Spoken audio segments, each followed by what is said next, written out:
ॐ भूर्भुवः स्वः तत्सवितुर्वरेण्यं भर्गो देवस्य धीमहि धियो यो नः प्रचोदयात्।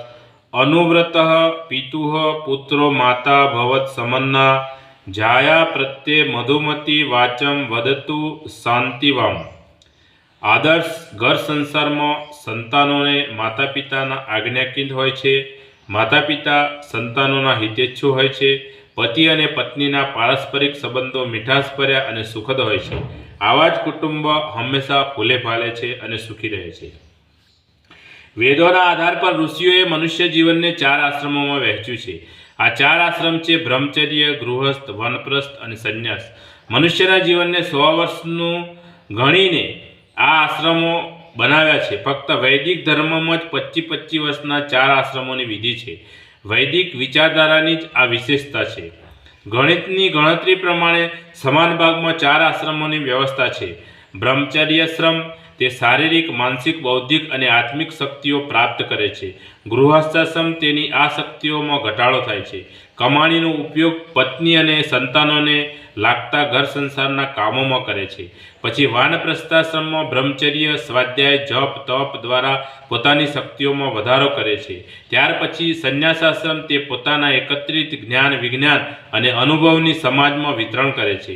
मानव जीवननी आश्रम व्यवस्था वैदिक धर्मनी घणी मोटी विशेषता है। जो ब्रह्मचर्याश्रम जीवनનો आधार है तो गृहस्थाश्रम ते आधार पर रचायेलुं एक सुंदर भवन है। गृहस्थाश्रमनी पोतानी महत्ता और उपयोगिता है। गृहस्थમાં त्यागनी भावना વધુ બળવાન થાય છે। કુટુંબમાં બધા સભ્યો એકબીજા પ્રત્યે સ્નેહ અને સહકારનો ભાવ રાખી પોતે કષ્ટ વેઠવા માટે તત્પર રહે છે। સ્ત્રીના ત્યાગની તો વાત જ શી કરવી, તે તો ત્યાગની સાક્ષાત મૂર્તિ છે। પત્ની, બહેન, પુત્રી તથા માતાના રૂપમાં તેનો ત્યાગ કુટુંબને અલૌકિક આનંદથી ભરી દે છે। તે સંયમિત જીવન જીવીને સ્વસ્થ ને ઉત્તમ બનાવે છે। પવિત્ર માધ્યમોથી કમાણી કરી પોતાના બધા સંબંધીઓ, સાથીદારો અને પડોશીઓની સાથે ઉત્તમ અને મીઠો વ્યવહાર જાળવીને પોતાના જીવનને અને સમાજને સુખ, શાંતિ તથા સમૃદ્ધિથી ભરી દેવાના સાધનો, સગવડો આ જ આશ્રમમાં મળે છે। એકબીજાથી વધુ માણસો મળવાથી જ કુટુંબ બને છે। કુટુંબમાં પતિ અને પત્ની તો હોય જ છે, સાથે પુત્ર, પુત્રી, ભાઈ, બહેન, માતા, પિતા, કાકા, કાકી, દાદા, દાદી, સાસુ, સસરા वगैरह अनेक संबंधीओ पण रहे छे। आ बधानी वच्चे संबंधोनी जे मीठास अने पवित्रता होय छे तेनाथी कुटुंबमां विशिष्ट प्रकारनी प्रसन्नता, खुशी, उल्लास अने आत्मीयतानुं वातावरण सर्जाय छे। जो पति पत्नीनी वच्चे प्रेम अने विश्वासनी घनिष्ठता होय तो कुटुंबमां सर्वत्र प्रेम, स्नेह, श्रद्धा अने सेवानी भावना पैदा थशे। बाळको पण आज्ञाकीन बनशे। बधा एकबीजानुं हित विचारशे अने हितकारी काम करशे।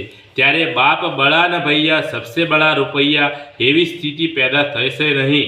पोतानो स्वार्थ गौण बनी जशे तथा कुटुंब में बधानी उन्नति माटे त्याग करवानी भावना प्रबल बनशे।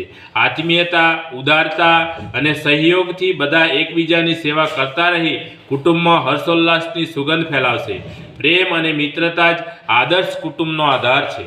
बोलिए सद्गुरु भगवान नो जय। आज का आनंद नो जय। आज शक्ति माँ गायत्री मात नो जय। पोत पोताना मात पिता नो जय। कुलदेवी मात नो जय। ओम गम गणपते नमः। पार्वती पतये हर हर महादेव हर।